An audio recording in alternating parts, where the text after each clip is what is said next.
Presiden dengan kekayaan triliunan ini memiliki kegemaran kecil yang tidak diketahui orang lain. Dia suka mengemudi taksi setiap hari, berjalan-jalan di jalan besar dengan putrinya, hanya untuk mencari ibu tiri yang baik untuk putrinya.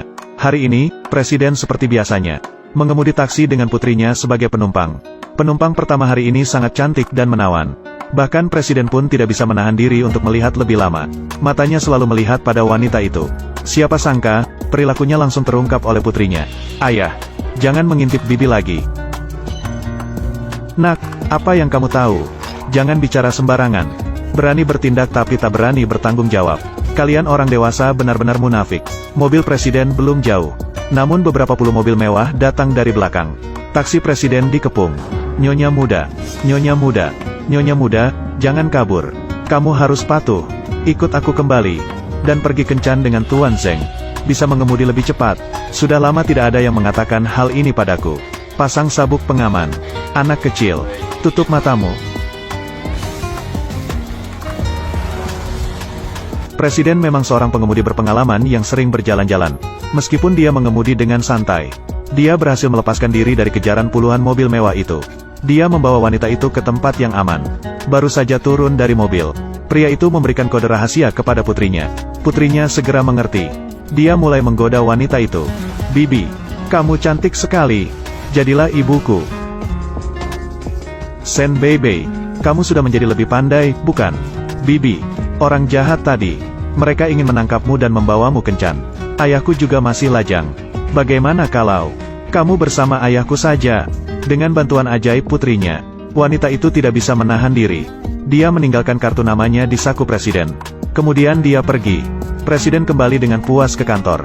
Baru saja dia membantu putrinya turun dari mobil, dia langsung dikelilingi oleh bawahannya. "Han Yang Tian, kami memberikan hormat kepada Tuan. Bukankah aku sudah bilang padamu, jangan terlalu mencolok di luar. Bisa atau tidak?" Ketika Presiden kembali ke kantor, dia langsung memberikan kartu nama yang diberikan wanita tadi kepada bawahannya. Perintahkan bawahannya untuk menyelidiki identitas wanita itu dengan baik. Wanita ini, mungkin dia adalah ibu kandung Bebe. Siapa sangka, ketika Presiden duduk, putrinya langsung terlibat dalam perselisihan dengan seseorang. Seorang anak nakal tertarik pada steak di tangan anak perempuan itu. Bahkan berencana untuk merampas dengan paksa. Karena saling berselisih, steak itu jatuh ke tanah. "Berani mencuri barang dariku, kamu akan mati." Siapa sangka, anak nakal ini tidak mempunyai etika, dan langsung memanggil orang tuanya.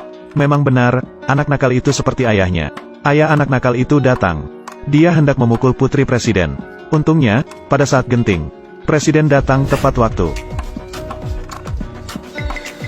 "Sen King, bukankah ini teman lama kita?" "Sen King, lihatlah ingatan aku ini. Aku lupa semuanya. Dulu, kamu mempunyai seorang bayi yang lucu, dan diusir dari keluarga Sen. Pergi menjadi sopir taksi. Aku tahu mengapa dia berani mencuri makanan dari anakku. Ternyata dia seperti tikus, yang bisa membuat lubang." Sopir taksi ini bahkan mengajari putrinya mencuri dan berbuat jahat. Benar-benar keluarga miskin yang tidak tahu malu. "Ayahku bukan orang miskin. Kamu tidak boleh berkata seperti itu tentang ayahku. Aku melihat dengan mata kepala sendiri. Pemilik banyak mobil mewah. Mereka semua menghormati ayahku. Sen King, apakah kamu masih seorang ayah? Kamu bahkan menipu anak perempuanmu sendiri. Aku malas berbicara dengan orang seperti kalian. Bebe, ayah akan membawamu makan enak, oke? Apakah aku membiarkanmu pergi? Jangan menggali kuburanmu sendiri. Kamu yang tidak tahu hidup dan mati. Biarkan putrimu makan steak di lantai sampai habis. Kemudian kamu berlutut beberapa kali untukku.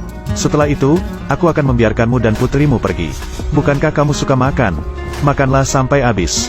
Kamu mencari mati. Suamiku adalah direktur di sini. Kamu telah menghina dia. Hari ini, kalian berdua, jangan berharap bisa keluar hidup-hidup. Aku ingin melihat siapa yang berani menyentuhnya. Bibi cantik.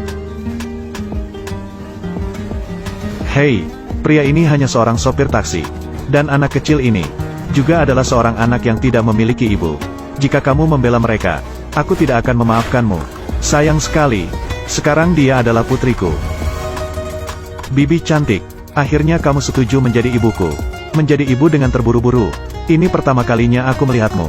Apalagi dia. Berikan ini pada anak kecil ini. Kamu berani memukulku. Terima tamparan ini. Ini untuk mengajarmu menjaga mulutmu. Tamparan ini memberitahumu. Aku, Li Ruyan, memukul orang. Tidak perlu alasan. Kamu, Shen King. Kamu, beraninya kamu membawa wanita ini. Berani berbuat semena-mena di wilayahku. Baiklah, hari ini kalian akan membayar dengan nyawa. Tidak ada kehidupan yang tersisa. Manajer, di mana kamu? Direktur Wang. Apa yang terjadi denganmu? Kamu masih ingat jika aku adalah direktur? Kamu tidak melihat aku dipukuli. Bawa dua orang ini. Patahkan kakinya. Usir mereka keluar. Restoran mewah seperti ini. Mengapa pengemis diperbolehkan masuk? Tangkap mereka. Tunggu sebentar. Kalian tidak ingin tahu siapa aku? Tidak peduli siapa kamu. Menghina Direktur Wang. Jangan harap akan mendapat keuntungan. Shen King. Apakah kamu tahu apa itu orang kelas atas? Aku ingin membunuhmu. Hanya dalam hitungan menit. Namaku Li Ruyan. Li Ruyan? Kamu. Presiden Li, aku tidak tahu itu kamu. Apa? Li Ruyan. Dia adalah pemegang saham terbesar di Haixi. Pemegang saham terbesar. Presiden Li, aku tidak tahu itu kamu. Segera kumpulkan barang-barangmu dan pergi. Baik. Presiden Li, aku tidak tahu bahwa itu kamu. Semua ini adalah kesalahpahaman. Aku tidak ada niat jahat terhadapmu. Kesalahpahaman, saat kamu memperdaya orang dengan kekuasaanmu. Pernahkah kamu memikirkannya? Sebagai eksekutif perusahaan, orang yang memanfaatkan kekuasaan untuk menindas harus mati. Mulai hari ini, kamu dipecat dari perusahaan ini. Selanjutnya, kamu akan memulainya dengan membersihkan toilet. Ibu sangat hebat. Presiden Li, aku tidak bisa membersihkan toilet. Bagaimana kamu bisa datang? Aku ingat aku sudah bilang padamu. Kamu sudah kalah olehku.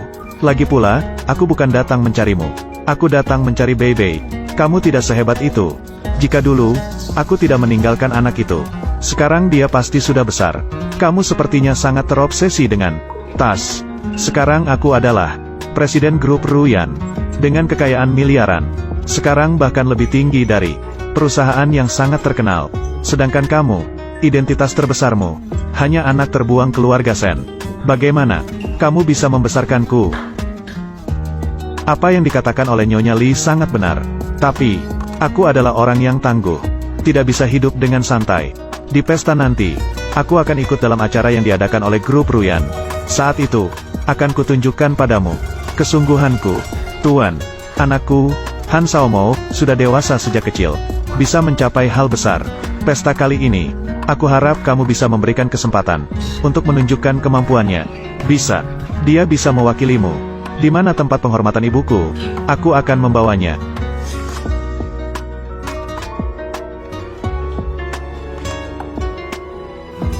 Ibu, aku akan membawamu bersamaku kali ini, untuk menyaksikan kebangkitan keluarga Shen.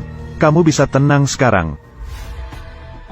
Zhou Ying, untuk keluarga Shen, persiapkan hadiah yang layak. Waktunya sudah tiba. Ayo berangkat ke pesta. Jika tidak salah melihat, bukankah itu Shen King?